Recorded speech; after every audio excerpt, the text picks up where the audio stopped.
Hey everybody, welcome to the channel. I'm Chris, and today I'm going to make some ginger beer. Now, I first had ginger beer probably 12, 13 years ago when I lived in Rochester, New York. I went to a Ethiopian restaurant, and this is how they gave it to us, in a little mason jar. Ginger beer, which I was told was non-alcoholic because I don't drink alcohol.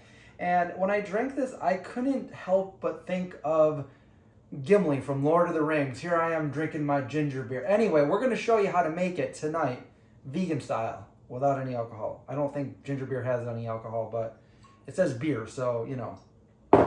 Cooking with the vegan zombie. Except for we aren't cooking with the vegan zombie, but we are in the kitchen with the vegan zombie. So, this I made a couple nights ago, and I got to tell you, it is really good. So, what do we need?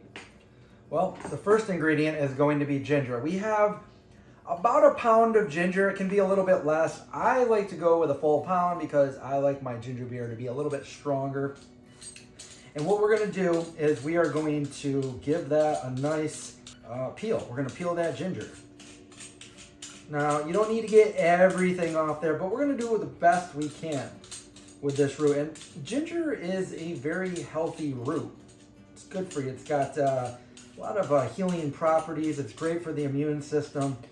And you definitely want this in the zombie apocalypse if you can find it. It's pretty cheap too. You get a lot of it for pretty cheap. I think this whole thing was only like $1 or something. Get yourself a sharp knife, and we're just gonna dice this up into nice chunks, about like that. Okay, and we got our food processor right over here. You can put it in a blender or food processor, it doesn't really matter. And I have some purified water right here, and I'm gonna put about half a cup right in like that.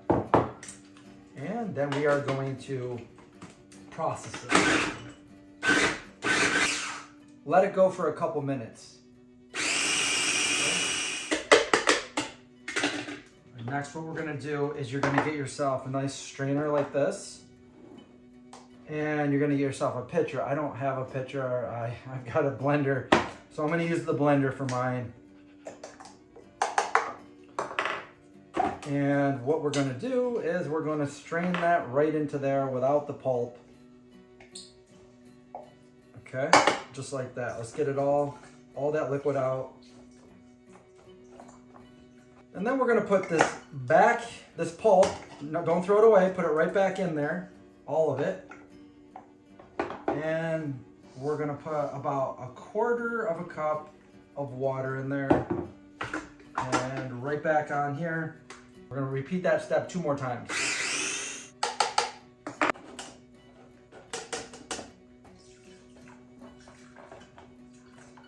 And if you have a nut milk bag, that's even better. You can really squeeze it all out of there. And I do have one, but I can't find it. And then we're just gonna put the rest of this water in, which is another about 1/4 of a cup. Our last process here. All right, and that's it for our food processor. Just strain the rest of that out of there. And then do whatever you will with the pulp. Maybe make some ginger chews or put it in your compost. And the next thing we're going to do is you are going to have 4 limes. 4 of them. And we're going to cut them all in half. And make sure you wash your limes first.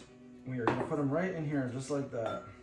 And once you have all of your limes squeezed, we are going to pour it into here.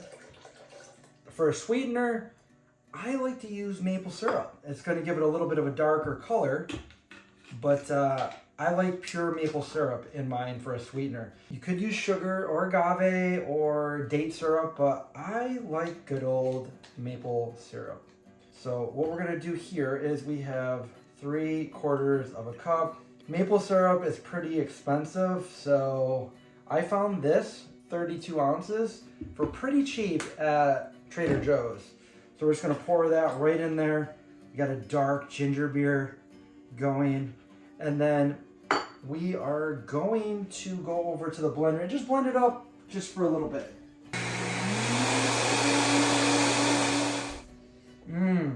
that smells good. That is the concentrate for the club soda. Now club soda, this was like 89 cents at Wegmans. No sugar, it's just carbonated water. This is 16 ounces. For every 8 ounces of the club soda, we need a 1/4 cup of this. So there's 33 ounces here. So we're gonna use 1 full cup of this and just a little splash more. And I'm gonna put it into, so it doesn't overflow here, I'm gonna put it into this bowl that I have with a little place to pour it out of. Make sure you have a big enough container because it will overflow. 1 cup of this.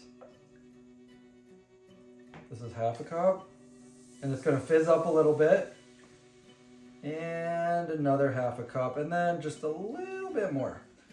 And I like mine to be pretty strong like that. So this is the ginger beer right here. We'll take this wooden spoon and stir it up a little bit. What you can do is you can pour it right into your mason jars.